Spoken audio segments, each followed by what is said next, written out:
In this video, we're going to look at the scenario currently playing out in Bitcoin. If we zoom in here, we can see that the price is retesting an all-time high after a big decline. And I like to look at 70% or greater declines because that's where the big moves to the upside have typically occurred after these big bear markets, and they tend to occur fairly frequently. I've just thrown a zigzag indicator on here, and you can see that these big declines are actually fairly common, and other than this one little false start, have typically resulted in big price moves following these big declines. But we're looking at a very specific scenario here where we're retesting an all-time high after a 70% or greater decline.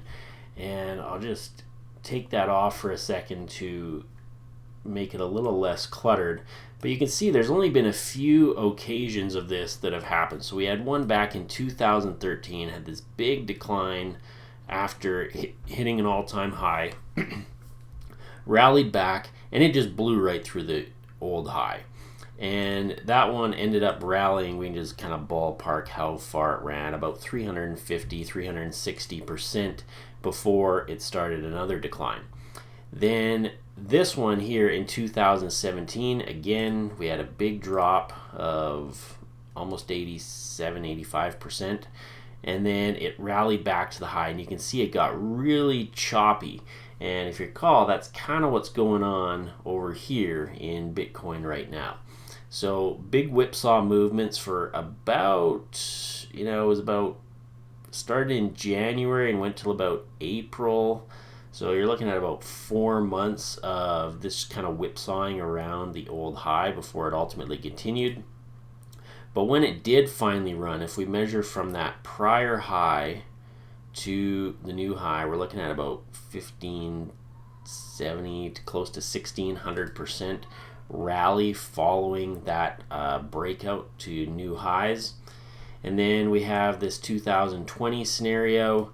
Didn't whipsaw quite as long, but you can see it does get choppy. We're looking at a weekly chart, so each one of these price bars is a week. So it was getting pretty close there, and then ended up hanging out in that area for about a month before it really spiked up. That one ran about 210, 220% before leveling off. We had this big decline. It wasn't a 70% decline though, but it was about 55. So that's still a pretty big decline. And then it did ultimately continue into this new high later that year. That one was about 240% above the prior high. So 220 to 240% for this one, and then we saw bigger rallies for the other one. So if history were to repeat, and again, this is not, we don't have a lot of data on this type of pattern. We only have a few occurrences. We don't know if history will repeat.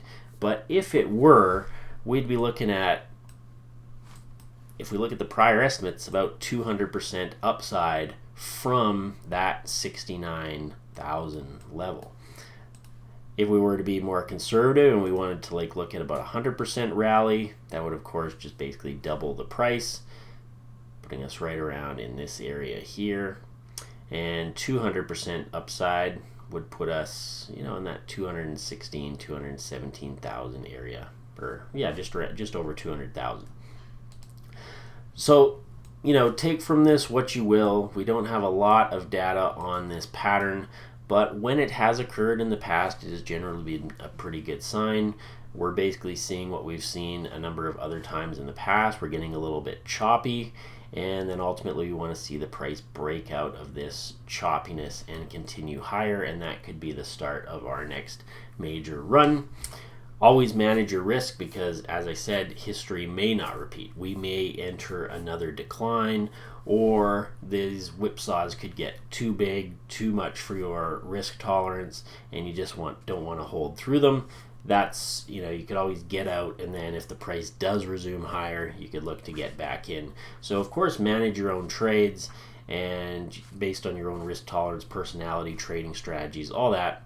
But just wanted to look at basically this pattern's played out before, and just a video looking at how that scenario has played out when it's happened in the past.